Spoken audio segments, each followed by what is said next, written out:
So, dito nga po mga kalingap mga ka-EDC, Kalingap Edu, magsisisi daw pag si Beyonce ang mapangasawa. So, yan po yung ating pag-uusapan po mamaya mga kalingap mga ka-EDC. Pero bago po natin ipagpatuloy ang video ito sa mga bago pa lang po sa ating munting channel, huwag po natin kalimutang suportahan ang ama ng Kalingap, Kuya Val Santos Matubang at Kalingap Rob. At paunawa, panoorin po muna ang full video bago mag-comment para malaman ang nilalaman nito. So, dito nga po mga kalingap mga ka-EDC, Kalingap Edu, magsisisi nga daw kapag itong si Beyonce ang kanyang mapangasawa nga daw po, ano? So, dito po mga kalingap, itong mga nagko-comment na ito, minsan patawad din, kasi nga po, dito nga po sa live po ni Kalingap Edu na ang topic nga po ni Kalingap Edu dito ay itong si Melvin. Yung about nga po sa pag-alis po ni Melvin, pero ito namang mga nagko-comment na ito, parang mga ewan lang po kasi ang layo-layo po ng topic po ni Kalingap Edu, pero ang layo-layo din po ng mga comment po nila. Kasi nga po, hindi pa po nila napapakinggan yung live at saka yung sinasabi po ni Kalingap Edu ay kung ano-ano na po yung mga kino-comment po nila dito sa live po ni Kalingap Edu, na kung saan sabi po niya dito na magsisisi si Edu pag si Beyonce ang maasawa niya. Alam ang karma ni Edu, hindi pa nawala sa ginawa nila kay Reyna. So dito po mga kalingap, ano nga ba yung ginawa ni Kalingap Edu dito kay Reyna? Wala naman po, 'di ba? At saka itong si Reyna at si Kalingap Edu naman po ay hindi naman po naging sila, at yung love team naman po ni Kalingap Edu at Reyna po noon ay bilang magkuya lang. 'Di ba? Kaya bakit magsisisi itong si Kalingap Edu pag si Beyonce po yung maasawa? Kasi binabanggit pa niya dito yung karma, pambihira. Saka ang layo-layo po ng sinasabi nitong Konching Baron na ito. Dito nga po sa sinasabi ni Kalingap Edu patungkol kay Melvin. Paano napasok yung usapang Beyonce at Reyna dito sa live ni Kalingap Edu, na kung saan ang topic po niya ay si Melvin. 'Di ba? Parang mga ewan lang. Ang hirap lang kasi magbigkas ng hindi maganda dito, parang tilang, itong Konching Baron na ito.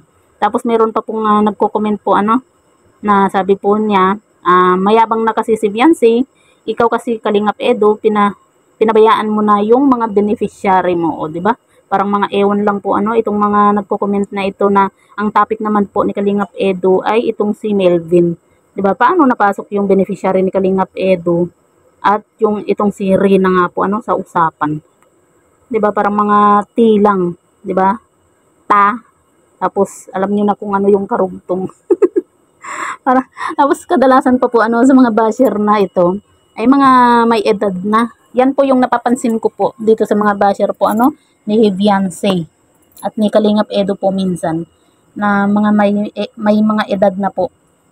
Kumbaga matatanda na po sila, pero sila pa yung nangunguna po ng mga ganitong mga komento na hindi po magaganda. At saka paano po sinasabi nitong Vilma din po na ito na nagyabang, mayabang na kasi si Beyonce daw po.